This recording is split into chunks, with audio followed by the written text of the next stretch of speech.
Welcome back to another video. Part 2 of gearing up is now here.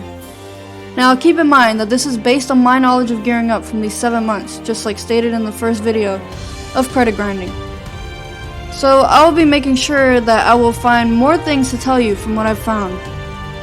There's actually things I may have known already, but just completely forgot to even state in it before. So now that we have that out of the way, let's get on to it. Early dungeons. As you do dungeons in the game, there's areas where it gives really good materials that you may have not thought of before. Just in case you haven't noticed, you can open chests by running certain difficulties in dungeons. You have to earn SSS rank in order to get a higher percentage as you complete them. Once you reach that certain percentage, you earn a chest by completing them. Some even give boosters, sticky residue, chip protectors, and much more. You're gonna need all those, so make sure to keep it with you as you're progressing along the way. There's also something big that I want to mention. Basically, there's certain dungeons that hand out really useful items by the time you clear it for the first time. Now I actually did not know this before. I thought it was through quests, but I realized that this can happen if you clear the dungeon once. It has to be in the highest difficulty. For example, in Union Division HQ Chapter 2 tab, you go to the dungeon called Skyship Bridge. Those drop 10 splendid phase fiber. If you didn't do all quests and powered level through to get 88, make sure to go back and check out dungeons in HQ and run it at least once. Like I said again, make sure that it's in the highest difficulty. Also, there may be more dungeons like that, so keep your eyes open if you are leveling your main or an ult, so you can take advantage and memorize which areas hand out what, so you can go back. PNA. Now when you unlock Planar Gate as you level up, you will be given a quest from Bona NPC. Make sure you use these purple potions that they give you. It's basically the start of your PNA. Now if you want to start leveling your PNA, leveling it can only be done in certain dungeons, like Planar Gate, Grummery dungeons, which is useful for it, Time at Nightmare World dungeons. Here's something I want to mention. In the daily login reward, there's a box called Union Special Stabilizer Box. When you open these, you can get a chance of earning one of these three, either item drop rate, XP, or PNA experience. Well, since we're talking about this right now, I'm sure you know which one I'm trying to talk about. Yes, PNA experience potion. You will definitely need those. Now let me show you how serious PNA is when it comes to gearing up. Now this is with, and this one is without PNA. If you want to know what boosts your TCP from this, well, there's total psi power or physical power. You need to know which one for your character. Crit rate can also help increasing unless you already have too much of it. It won't be much of anything. And as well as airstrike, back attack, or chase damage increase. Now make sure you know what your character relies on. Tina, for example, is best in the ground. She procs a lot of chase, so she will go for chase damage. Same thing for Seth, but she's still good with tagging on the air. Now there's also skill cooldown reduction. Skill cooldown reduction can also increase, but you have to make sure that there's a maximum amount you can have for skill cooldown. Damage during a power state can also help, but that's only for characters mostly like Levia that rely on awakening, and probably Mariah as well. You can also use that to increase, but remember that TCP also does not really mean much of anything. Press J. Do you see 2 sets of pills in the top right hand corner called Evolution and Enhancement? You're going to need those to increase the level of your genes. Not PNA itself, but the genes that you use for your character. Now on the top, which is Evolution, you will be unlocking something called Special Strain, which will be given to you at a certain time. Use Evolution pills to increase the level of Special Straining. In order to level it up, you'd need to have enough for it, obviously. Special Strain is something that gives certain genes that you use for 3 slots. The ones that I use are called Weapon Affinity, Backstabber, Empowerment. Now Empowerment and Backstabber are character specific. You need to make sure which type your character is. Are they best in the air, back, or chase? Well, you need to figure out which procs most and how much damage you do from each. Empowerment is meant specifically for Awakening, which is for my Levia. She's meant for that specifically. Maybe instead of Empowerment, you'd use Skill Cooldown or Cost Reduction. It's up to you. You can also increase these as well with Evolution Pills. Now there's Amplifier PNA, which is unlocked over time as well.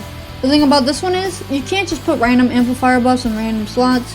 You need to make sure that it's a specific order to get a certain buff from it, which in turn increases your TCP. Doesn't matter which one specifically, it just needs to be the right color. Now the red amplifiers are attack types, which you can see here: midweight, lightweight, unarmored, and so on. Those are basically used for certain boss fights. Bosses like Mystic are midweight, bosses like Wild D are unarmored. You can switch them out each time you go into a certain dungeon to end up doing more damage. Now here's the thing. What if you don't have enough enhancement pills to level anything up? Well, you see the trash can icon on the bottom upgrade button of each PNA. You can press that and it'll give you more pills specifically meant for enhancement. You need to make sure that you're deleting ones that you know you won't need.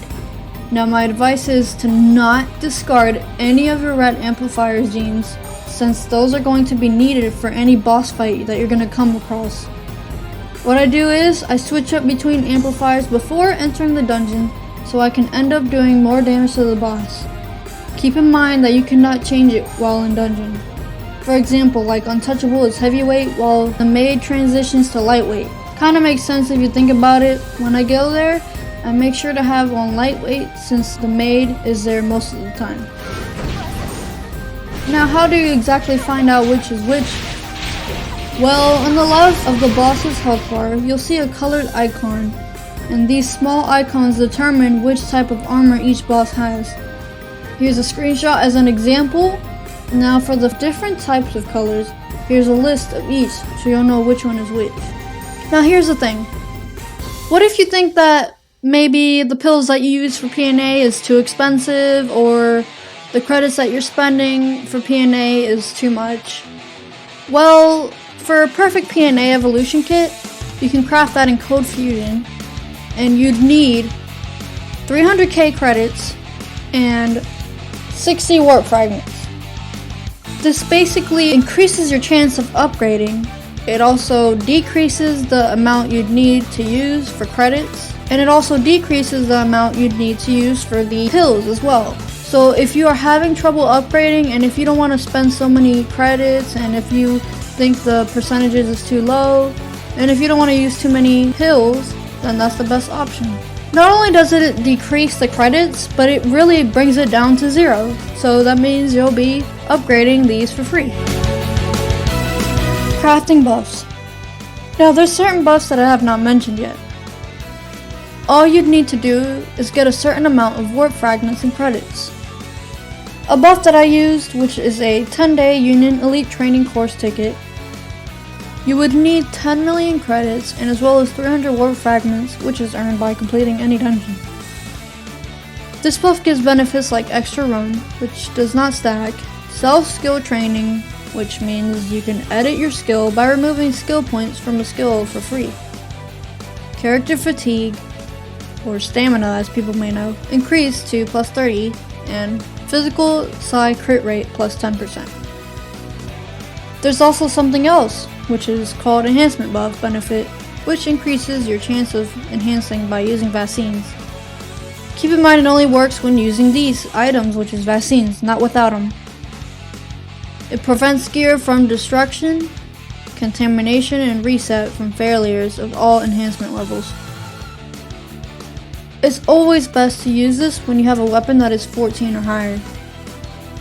You can enhance it to plus 14 without any of these benefits, even without vaccines, but it's pretty difficult and probably more expensive depending on RNG.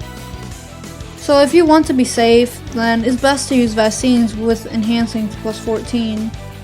Plus 11 to 13 is pretty easy to enhance up to, so no need to waste vaccines for it. VIP benefits. Now I never went deep into the specific buff, but I think it's about time I get into it. The difference between VIP and VVIP is VIP gives only benefits like credit bonus 20%, XP bonus 10%, and item bonus 10%. VIP also gives 10 resurrection capsules per day, 1 bonus entry for every sector, except areas like raid bosses of course, additional combat rewards, which is 1 extra, and exclusive elite title and dialogue bubble, which is somewhat of a pink color with VIP. Now, when you convert it to platinum, you need to stack on VIP items to reach 90 days, and you'll earn VVIP. VVIP gives benefits like instead of 1 extra reward when completing a dungeon, you get 2 extra rewards. You get a pet as well, which is pretty useless, but not all that useless since you can use it for housing exploration. High enhancement chance, better tuning chances, A through S, higher yields for salvaging, Psi and physical crate rates, 15%. Talk bubble color change to yellow. Now just so you know, you need 90 days for VIP, so if you actually want these benefits, you need to make sure to stack up on them in your inventory before using one, or else you won't be able to get it. Now, just so you know, I did not have the VVIP benefit for such a long time after the spring event, until recently, about 2 days ago, where I finally ended up getting it, which is definitely worth it, and it also shows that you can still make a lot of progress even without the buff. So, it's really just optional, but it's much more helpful if you end up getting this buff. Now, how exactly do you get the VIP benefits? Well, you can get them from your maid and housing, and sometimes from the fairy and gardening, depends on your RNG. You can also get it through events, or even daily login rewards depending on what they hand out for you during the month. Of course, in the bit store as well, but this is based on, not spending real money to gear up. Now, there's something that you really need to keep in mind when it comes to VIP or any buffs like that. Those buffs are not account based, so they are only there for one specific character. If you even have VVIP, that does not mean that it will go through every character in your account. So you need to keep that in mind. That is why that when you have VIP or VVIP, you need to make sure that you're getting it on your main. Unless you already have it on your main character, you can use it on ult, but you'd have to get it on them as well. Thank you very much for watching. Now just to be clear, this is all coming from my knowledge, so I could be missing some information that I will more than likely will go through in the next part. I will go ahead and do as much as I can to find more useful things to help you all in your progress. Now early dungeons are best to be ran by multiple characters since you'll be able to stack on items that you'll need. Well, of course, not items like fiber since those aren't really bank shareable. Remember that you need to be on assault mode and as well as run the dungeon once so you can earn those rewards. The rewards will be earned through the results screen, not after you kill the boss. With PNA, remember that PNA is a big part with gearing up. Dungeons like Remedy can help you a lot. Crafting buffs, these buffs are all from Code Fusion, so it'll basically be a hotspot for those things.